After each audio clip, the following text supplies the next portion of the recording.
size of Grand Theft Auto 5. This is the map size of Assassin's Creed Odyssey.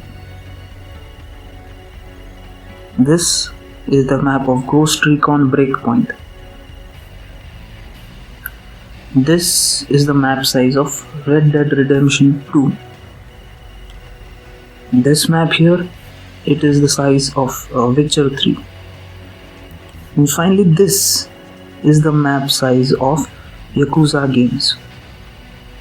Now, believe it or not, despite of this meager size of the map, the game is equally fun as all the games I mentioned above, except, well, Ghost Recon Breakpoint.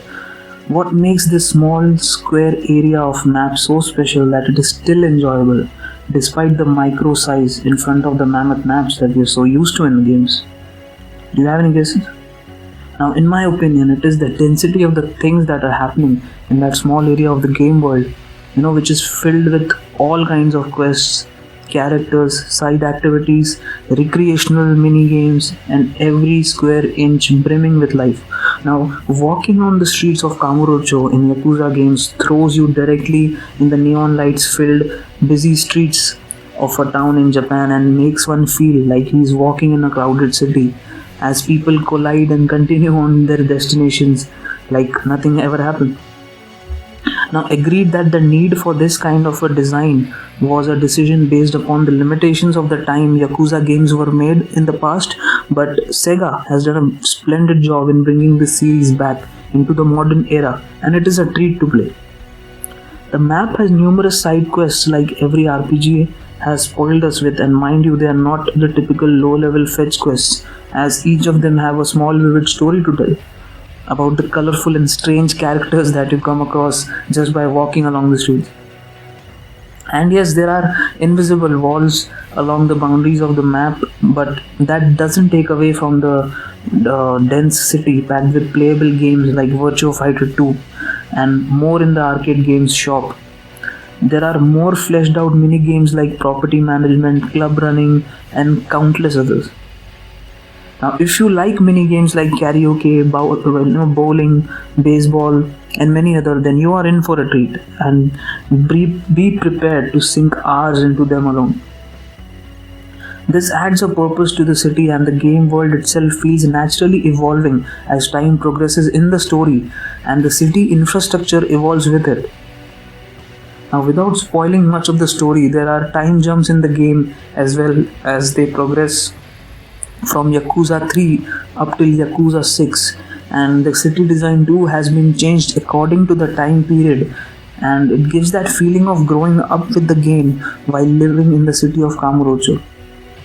Now, yes, there are cars to drive, but when you have everything amazing in one city, then there is no need to stretch the map size by 100 and have empty streets with nothing to do in them. The compact size of the map also adds the feeling of familiarity you would have in your hometown when you recognize a landmark and walk around and reach your destination without having to ask a passerby about directions.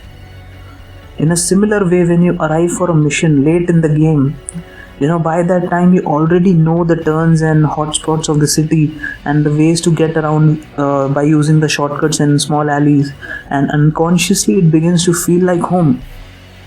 Now, that feeling of familiarity becomes rewarding and thus motivates you to keep playing and exploring all the nooks and crannies of the map and ensure that you haven't missed a side quest or two in the rush of finishing the engaging main story.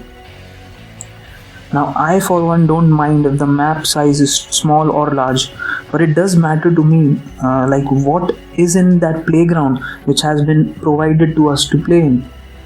If the map is large and has nothing interesting to do in it, then it feels bland and takes away from the experience, in my opinion. And add to this fact the pointless fetch quest, then it breaks the deal for me.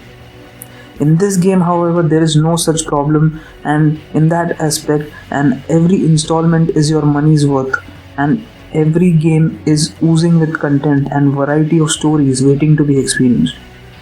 Now, a big disclaimer, do keep in mind that most of these games have Japanese voice acting, so if you are someone that doesn't like to read the subtitles, then you would be feeling the void of English dubbed experience, and thus your overall taste with the game will be spoiled.